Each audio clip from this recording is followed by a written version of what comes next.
welcome to Turn the Page, the official podcast of the Syosset Public Library.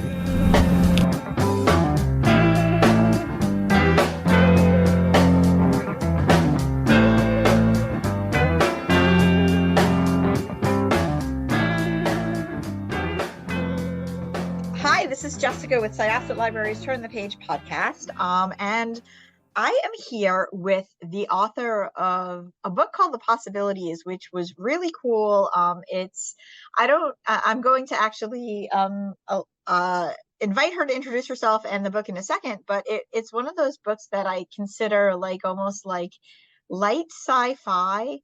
It's like if you're not a sci-fi person, this book is a good place to start, but it's also not like you don't have to pitch it as science fiction, because it's also kind of not as well. I don't know how else to really describe it. So how about you introduce yourself and tell us about possibilities instead?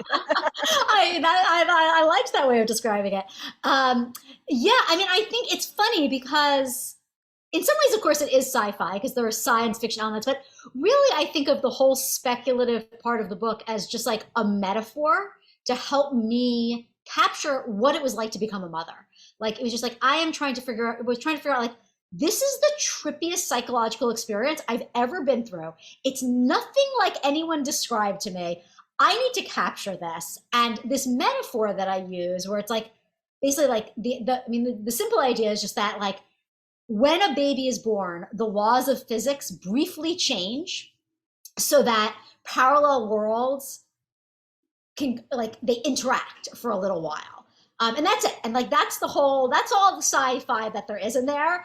And it really just functions as this metaphor of like, that's kind of what it feels like. It feels like when a baby is born, like you're so aware of every possibility that might happen. Like, okay, yes, the baby almost rolled off the changing table. They didn't, but they came so close. That's scary. They almost sank their head under the bath, but they didn't, but they almost didn't. It feels and just like this new awareness and hypervigilance that's like a healthy part of parenthood, but doesn't feel so great when you're in it. Like this captured it. And so that is the sci-fi element. But more than anything, it's like, wow, what a weird experience. So you're Yael Goldstein-Love. We like going oh back. Yes, I forgot that one part. and I don't even remember. I'm like, did I introduce myself? Turn the Page podcast. See, now this is like a parallel universe in my own mind. But yes, so this was a really cool book. I have to say, it reminded me very slightly of another book that I consider light sci-fi to people, just in the idea of certain, like these parallel worlds called My Real Children by Joe Walton. I don't know if you ever read that. Mm-hmm. It's very different, but it did kind of capture the emotion that My Real Children captured for me in a different way, which is funny to me because I read that book when I was pregnant and I was like in the waiting room getting the early stages of my pregnancy checked out, which is also trippy. Yeah. So why don't we circle back really quickly again? So tell us a little bit about just kind of like your background and how that sort of played into this book. And then we can talk about, Hannah and Jack and Hannah 42 and all of the possibilities that are kind of brought up in the possibilities, because it was just like, it was a wild ride. And I loved it. I absolutely loved it. Oh, thank you so much. That is so lovely to hear. My background, let's see. I mean, I'm a novelist. Unsurprisingly, we're here talking about my novel. My background, I'm trying to think of like, what is the relevant parts of my background for this book? I mean, one thing is I'm a doctoral student in clinical psychology. So I see psychotherapy patients. It's always very tricky because like I was like, I'm a psychotherapist, I have patients, but I think like that implies licensure. So I don't say that. I say this much longer thing instead. But I see psychotherapy patients. And I see patients of all sorts, but I have a particular interest in the transition to motherhood. That's what my dissertation work was on the maternal anxiety. So this is a big interest of mine, but all of that stems from my own experience of becoming a mother, which was, I will put it lightly, not a good one. It was not a good one. Well, yeah, no, my kids, I have 8-year-old twins, and I have to tell you, it was crazy. It really was. And there is a lot of expectation that is placed on a woman who is going to become a mother, and just the idea and ideal of motherhood in general, and then the reality of it.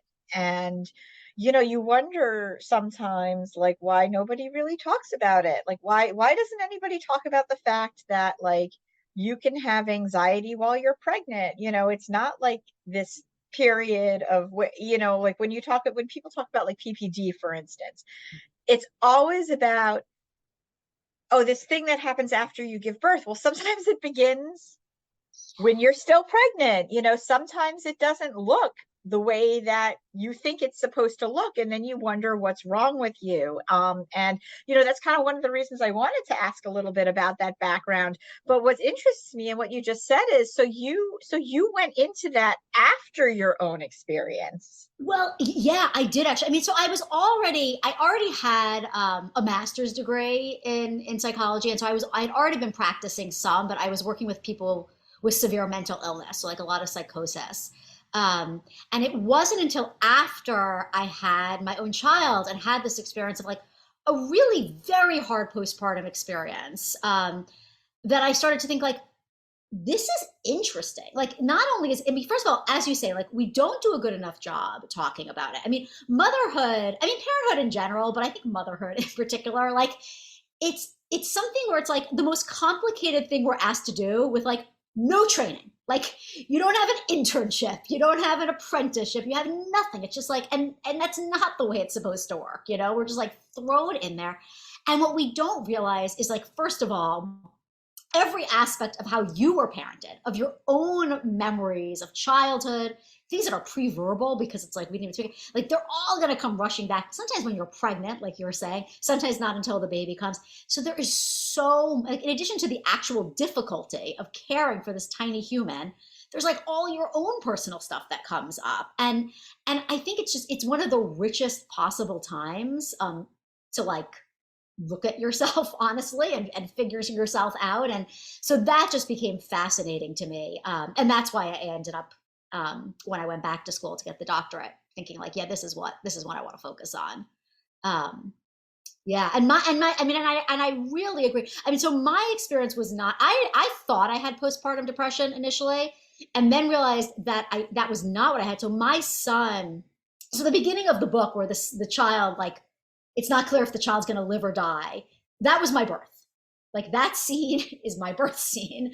My son, they couldn't tell me for over an hour, actually, whether he had lived or died.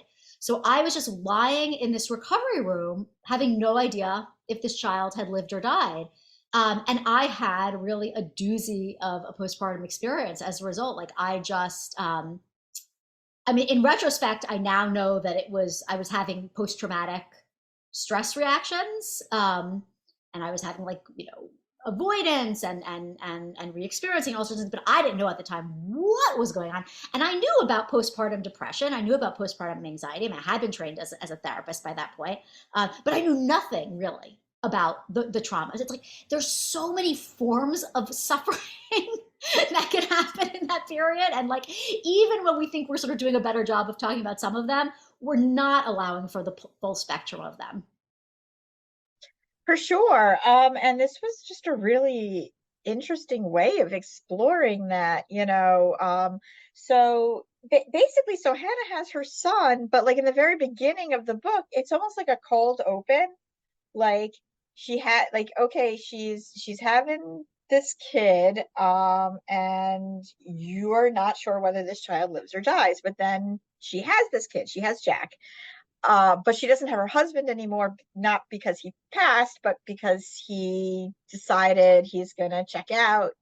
He's like, you're not the same person I married.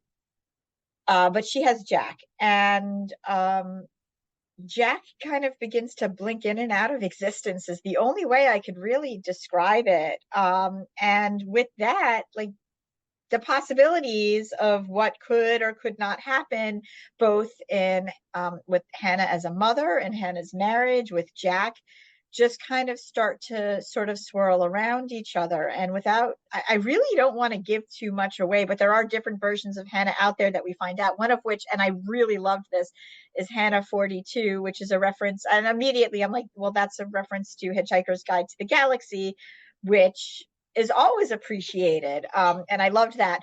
But, so somebody else interacts with the Hannah that we're dealing with, who knows a different Hannah, who that person, and I don't want to, I'm being vague on purpose because I really, really, really don't want to give this part away because I feel like it's a big spoiler, who interacts with this different Hannah who calls herself Hannah 42. And you learn a little bit about what her life is like and what her situation was like. But it was just a really good, it's a good take on the whole sliding doors type of world where, the difference is that in this situation, this isn't even so much about like the choices you're making. This is about the way the world seems to happen sometimes. Sometimes babies don't make it, and sometimes they do, or sometimes the mother doesn't make it, or sometimes it could, you could have had that half second where the baby rolled off the changing table. I mean, man, I very much remember one of my sons rolling off the couch and kind of, I had two at the same time, like grabbing them and then texting my husband, and I'm like, oh my God, he almost rolled off the couch. And my husband's like, well, why didn't you catch him? I'm like, I did, but I was with your other son and I'm by myself.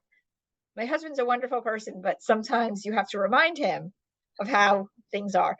But like you never know. And I think that plays into this anxiety and this whole whirlwind. And also just that you're no longer like your life is, and I don't mean this as a negative, it's not your life anymore because it changes to a different life. It's one where your priorities are different. I said to people all the time, like having my kids rewired my body.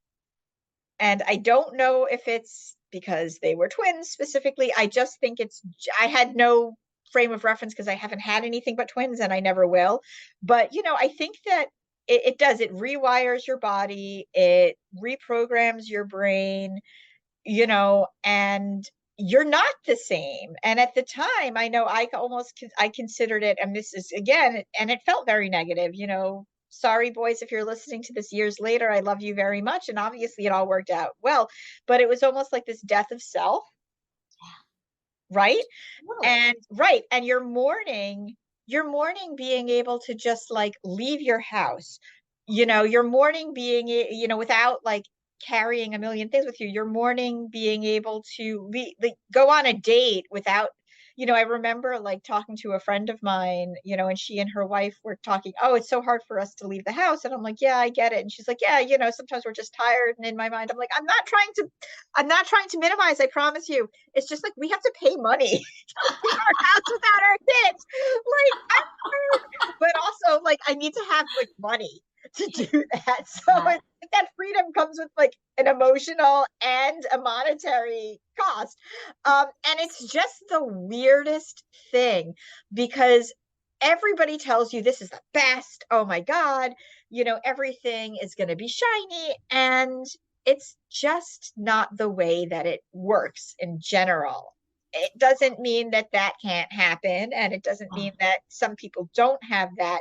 But I feel like the expectation kills it for so many people. And I wish we talked about it because I think it would make that transition feel like less of a death.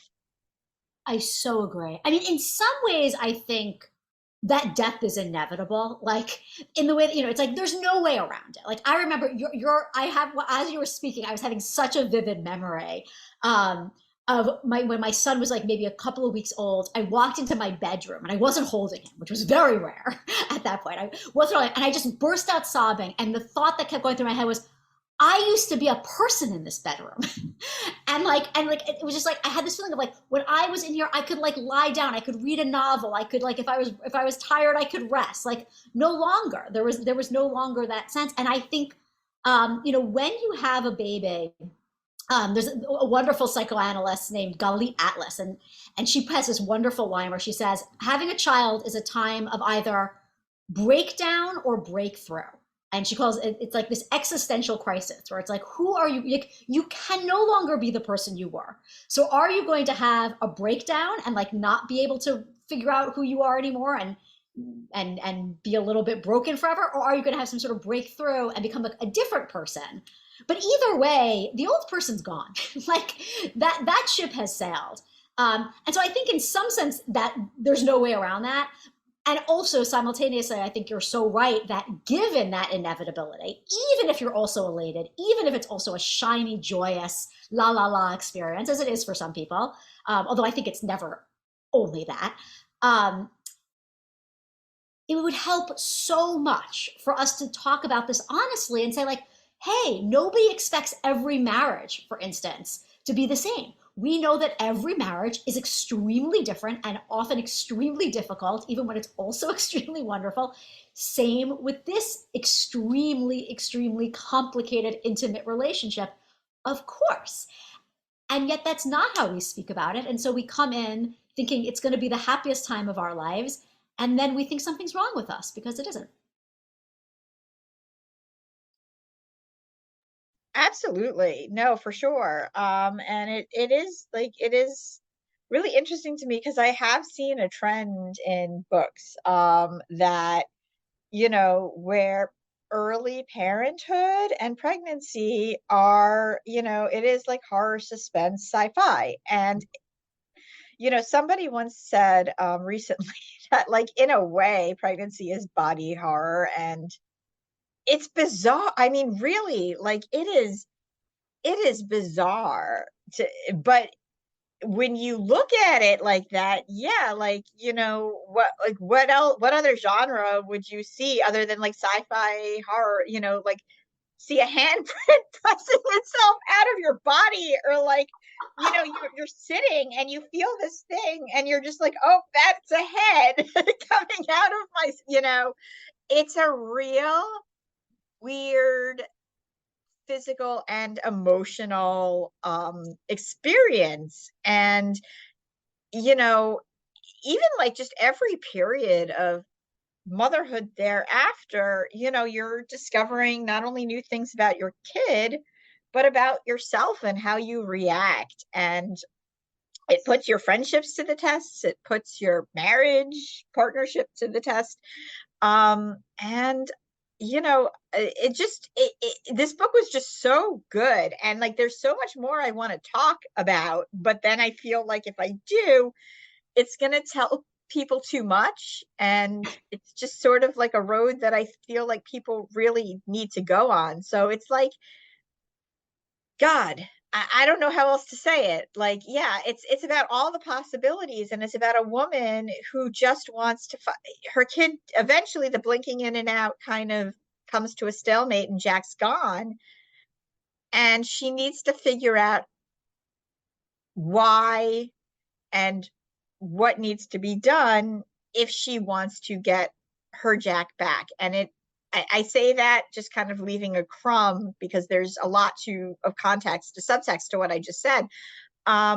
So I guess like one question I do have for you is, are you a fan of science fiction? Or yeah, you are. I mean, if you're going to put a Douglas Adams quote in there, you've got to be. So talk a little bit about that, like what you like. Yeah, I mean, I'm not like I feel like I'm not like a hardcore sci-fi person. Like I cannot hang with the real, the real people. But I love sci-fi. Octavia Butler is like one of my favorite, just like all-time favorite writers. Just like I reread her and I reread her and I reread her.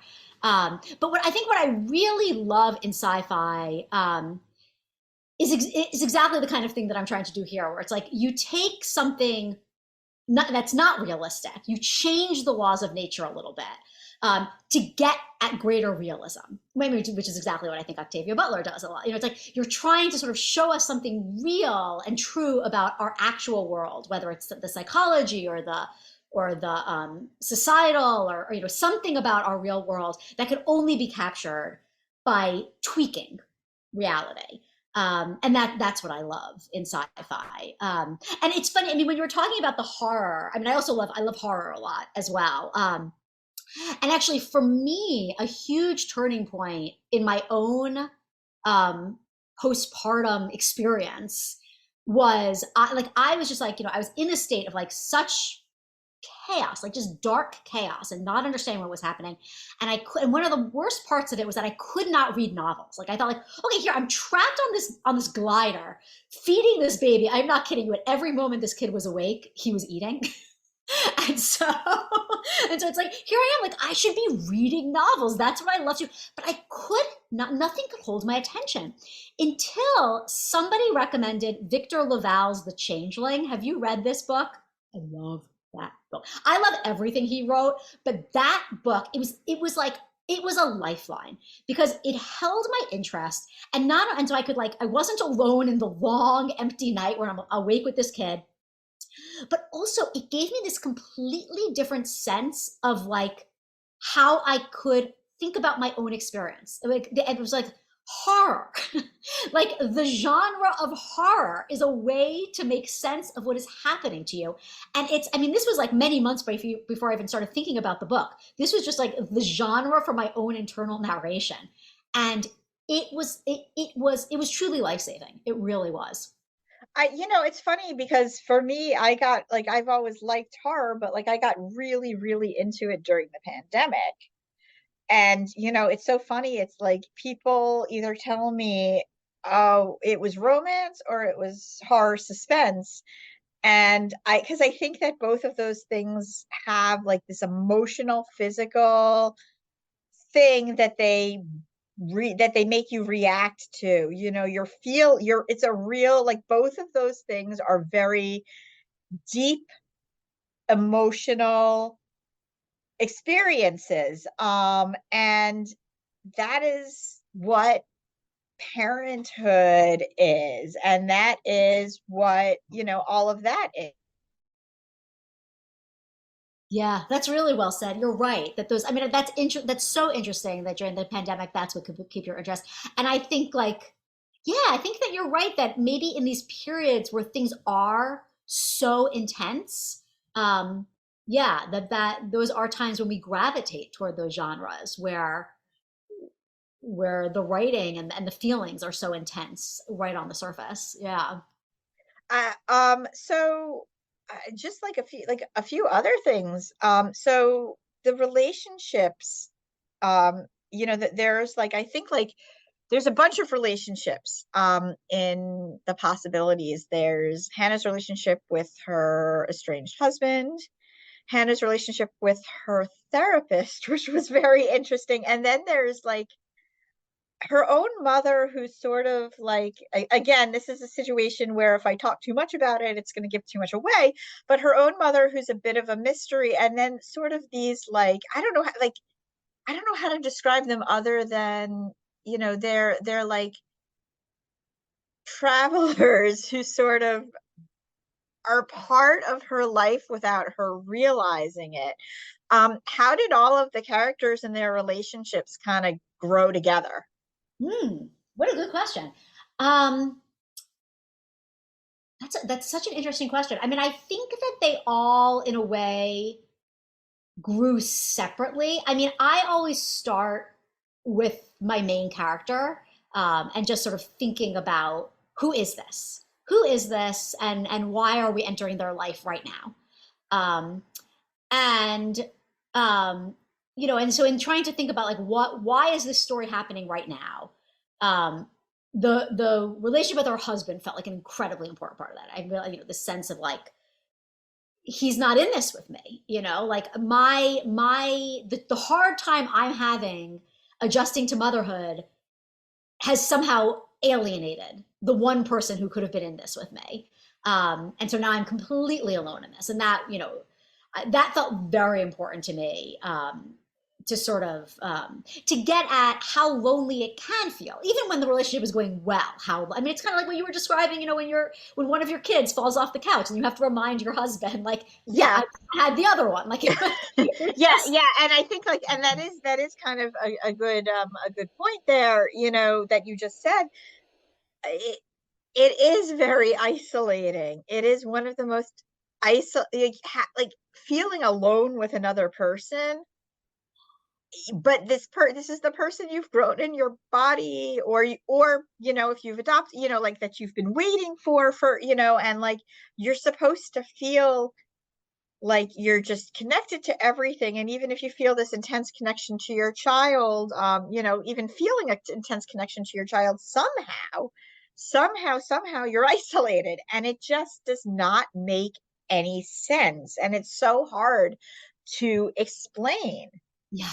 Right, because you're never alone. I mean, it feels like a paradox. On the one hand, you're never alone. On the other hand, you're always lonely. And it's true. It's like you love, no matter how much you love this kid and love time spent with the kid, it's not an equal. I mean, even though it's like my son is 6 now, and like I don't feel lonely with him anymore because he's someone I can talk to, and he cracks jokes, and it's another mind. But like another infant, that is not another human mind in a recognizable way. That is an alien mind, and it is very interesting, but it does not make you not alone. And actually, that feeling. I mean, so in the book, her mom's group is a very important aspect of the book, and that feeling. Every time she remembers she has her mom's group in the book, she's sort of like struck with such pleasure. She's like, "Oh my gosh, there's a place I can go to, a place with people who can talk." And for me, like every time I would remember I had my mom's group, I would have like, oh my God, there's a place where other people could talk and I could talk and they could talk back to me. And just like that relief from the loneliness was huge. And so that was the other, so those relationships, both of those relationships just grew from like trying to capture, like what is this aspect of motherhood, early motherhood I'm trying to get to. And then the relationship with her own mother. And again, I'll be cagey like you are without trying to give too much away, but I think so much when we have a child, we have to also, among the many other things we have to renegotiate, is who we are as someone else's child. Like, I'm a mother. I also have to think about myself as a daughter now in ways that I hadn't. Like, how did my mother me? Am I in competition with her? Do I want to emulate her? Am I like looking at how I'm doing this differently and thinking like, why didn't you do that?